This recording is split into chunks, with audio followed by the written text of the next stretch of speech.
Okay, so starting with the main issue with the VAT, I have just dismantled my VAT to show you what I have done to it. First of all, looking over at the upper frame, as you can see around the edge, I have removed the silicon, so there is no silicon around the frame. The reason for this is I don't think the silicon should actually be sitting on the top frame. I think it should actually be sitting in the bottom frame. The reason for that is it helps to actually add more tension to the VAT. So I have done this twofold. First of all, I have bought some cheap rubber. This rubber here is 1.5 millimeters thick. So I have just basically cut 4 strips of this rubber and put it on the lower part of the frame. So on top of this frame, I'm now going to put my my sheet.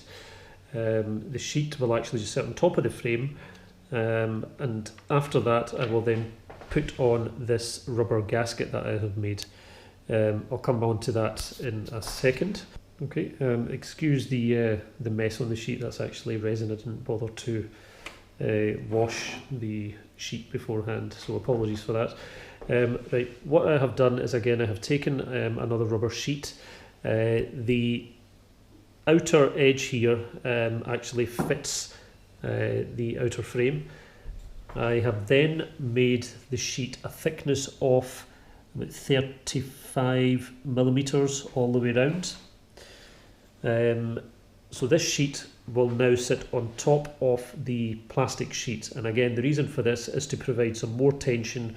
And the reason this is 35 millimeters is that it actually goes underneath this metal piece that comes out.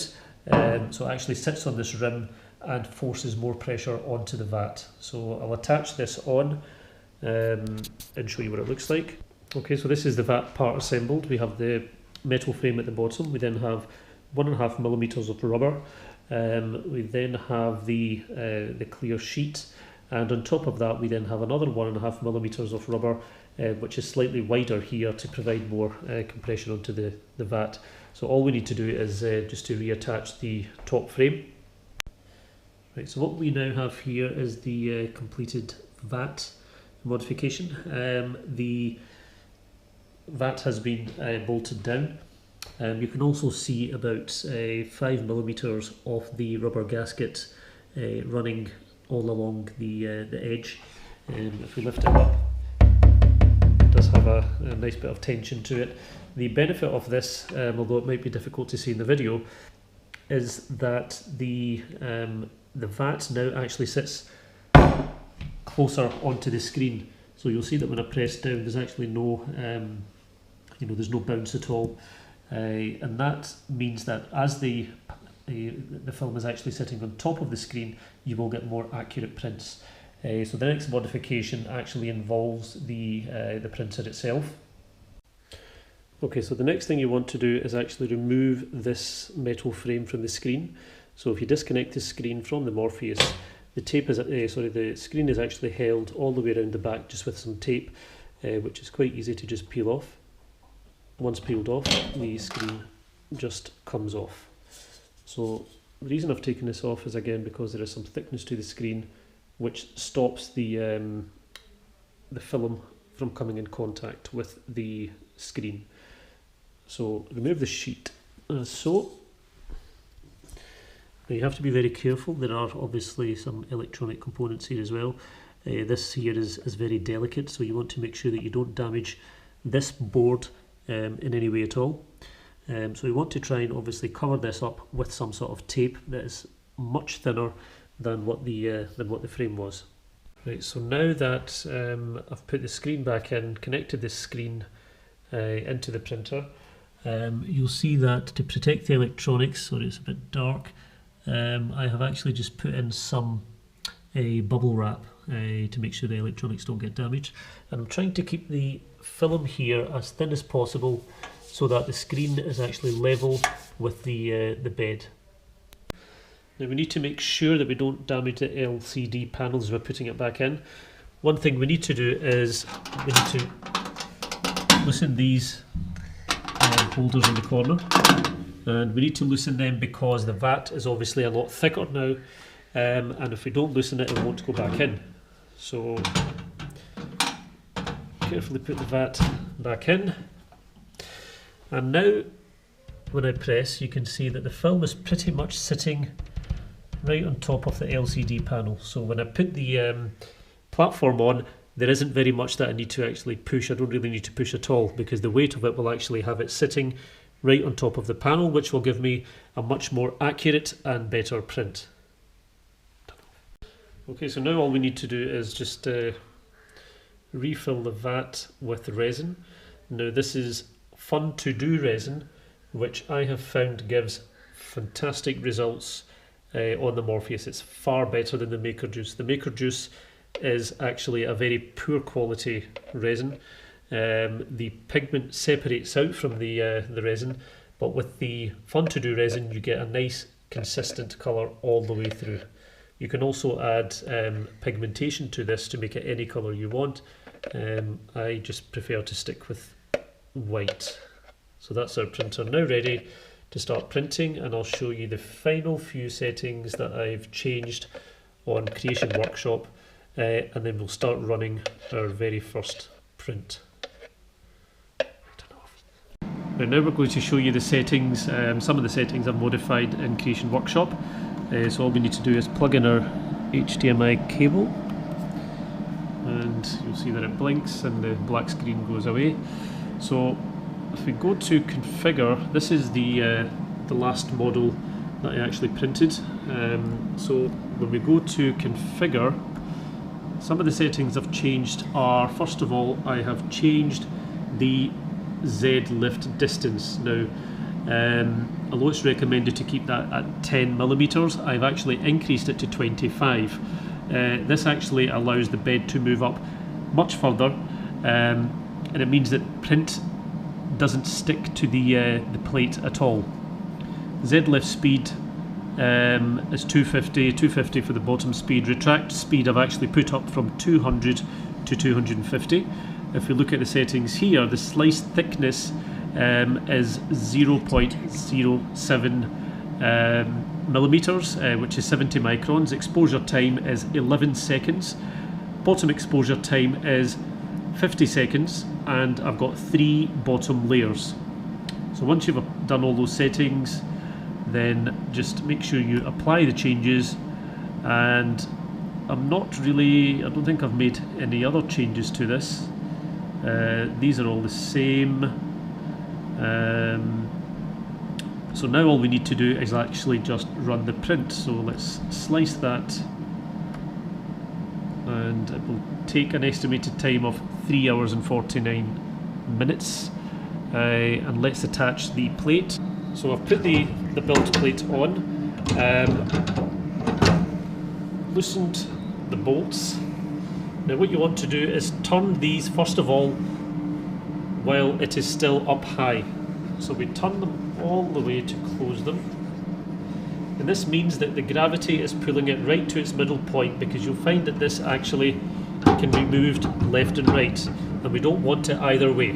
So we want to just sit it nice in the middle, and then we want to just turn these so they're now fully tightened. But what I want to do is just loosen it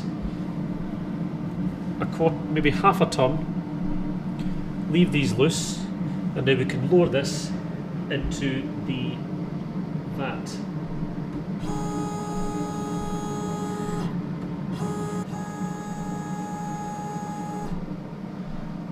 Okay, so this is now lowered nicely into the vat, and if we press down a little bit, we'll see that it doesn't actually move at all. So we want to now tighten these bolts, so we can put a little bit of pressure on, tighten that, little bit of pressure on here, tighten that, and then we just tighten up these bolts, and we are ready to go. So what we now want to do is we want to start the print, but we're only going to print one layer. So let's start the print,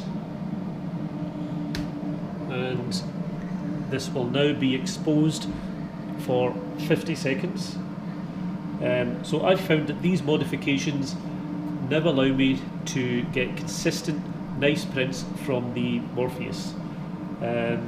So we're just going to let it rise, and as soon as it rises we're going to stop the print, and I'll show you what I do to make sure that the first layer is cured onto the platform. So another 20 seconds and we can stop this print, and I'll show you my secret. And the secret to this is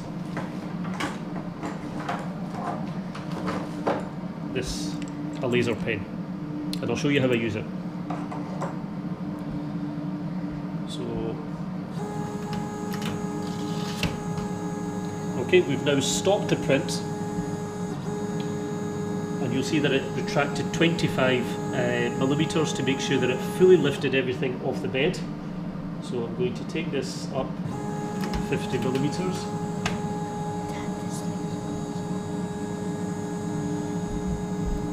And just wipe off all the excess resin.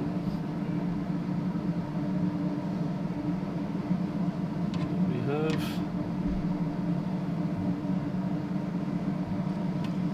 Resin is not cheap. We want to save as much as we can. Okay, and then we just loosen these bolts, leave these ones tight, and when we lift it up, we want to scrape away very gently the resin from the platform.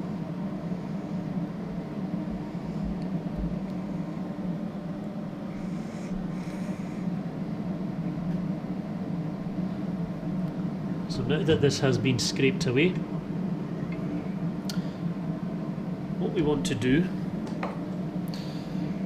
if you want, if it's important to you to make sure you have a sharp profile, you can actually use some isopropyl alcohol, spray it, and then gently wipe away any excess resin so you have a nice sharp profile. For this particular one, because it's a base that I will be cutting off, it doesn't really matter. So what I want to do is I take my laser pen and I actually just go over the profile, and what this does is it actually solidifies the very first layer onto the base, and by doing this I have never had a print lift from the bed. So now that I've gone over that with the laser, I want to put that back on, and again what you want to do is just let that sit nicely, tighten these up. I can actually loosen these bolts now and loosen these half a turn, and I want to lower this back into the resin.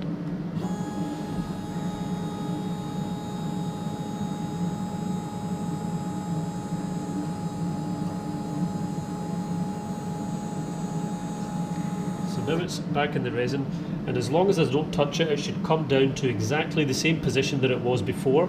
I don't need to put any pressure on, so I'm just going to hold it there, and I'm going to tighten up these bolts, and we have a nice very first layer stuck onto the platform. Everything is now tight, and if we start the print again, it's going to print off another base layer. So you'll see that once this actually starts going, you'll see that it's still stuck, because it will actually lift the platform again, and you've got very good bed adhesion. So we're now at 30 seconds, so in the next 20 seconds it's going to lift, and then that's pretty much the end of the video, and that's the end of the tutorial. And I hope that you get good results with the Morpheus like I do. So another few seconds just to show you that it is stuck and it is lifting. There we go. And now we can just leave the print to run.